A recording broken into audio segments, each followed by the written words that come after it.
আসসালামু আলাইকুম। আমার নাম মোহাম্মদ শাহিন হোসেন। হাদাসানের কাছে আমার একটি প্রশ্ন, সেটি হচ্ছে গুনাহ থেকে বেঁচে থাকার জন্য আমাদের কোন, কোন আমল করা প্রয়োজন বা করা উচিত?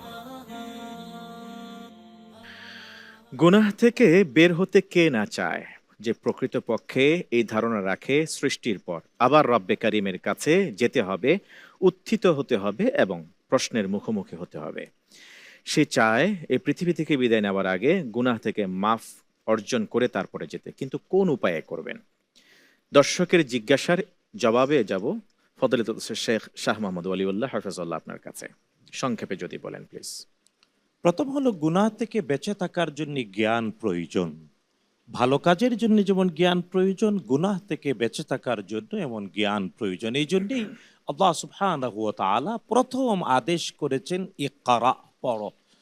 আর আল্লাহ সুবহানাহু ওয়া তাআলা কোরআন আল কারীমে আরো স্পষ্ট করে বলেছেন ফাআলাম আন্নাহু লা ইলাহা ইল্লাল্লাহ, আগে ইলম অর্জন করো যে আল্লাহ তাআলা ছাড়া প্রকৃত আর কোনো মাবুদ নাই।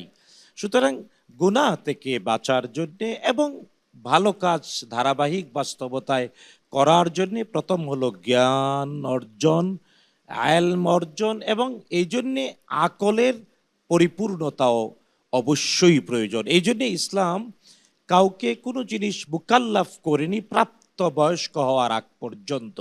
এটা ইসলাম যেহেতু দ্বীনুল ফিতরা, তাই দ্বীনুল ফিতরা হওয়ার কারণেই প্রাপ্তবয়স্ক হওয়া এবং জ্ঞান অর্জন করা, আকলের পরিপূর্ণতা, অর্জিত জ্ঞান সমেত অপরাধ থেকে বেঁচে থাকবে, ভালো কাজ ধারাবাহিক করবে। হ্যাঁ, আরেকটি বিষয়, যদি কারো অজ্ঞতায় অথবা প্ররোচনায় অথবা শয়তানের ওয়াসওয়াসায় গুনাহ হয়ে যায়, পাপ হয়ে যায়, তাহলে এর থেকেও মুক্তির জন্য একটি ব্যবস্থা আল্লাহ সুবহানাহু ওয়া তাআলা করেছেন।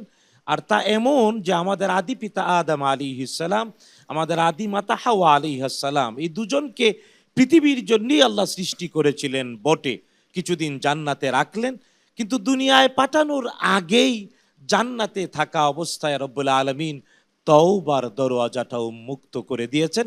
আর এই তওবার দরওয়াজা ততক্ষণ পর্যন্ত ব্যক্তির জন্য উন্মুক্ত যতক্ষণ না গারগার শুরু না হয়ে যায়, কণ্ঠনালীতে প্রাণ না আসা পর্যন্ত তওবা করতে পারে। আর হ্যাঁ, বাস্তবতা, পশ্চিম আকাশে সূর্যের উদয় না হওয়া পর্যন্ত তওবার দরওয়াজাটা উন্মুক্ত থাকবে।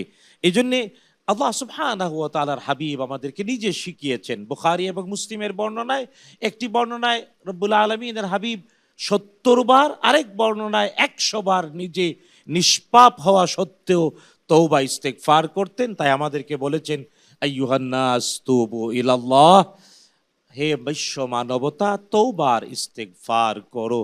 আমরা যাতে তা করতে থাকি, আল্লাহ তাআলা তৌফিক দিন, আমিন।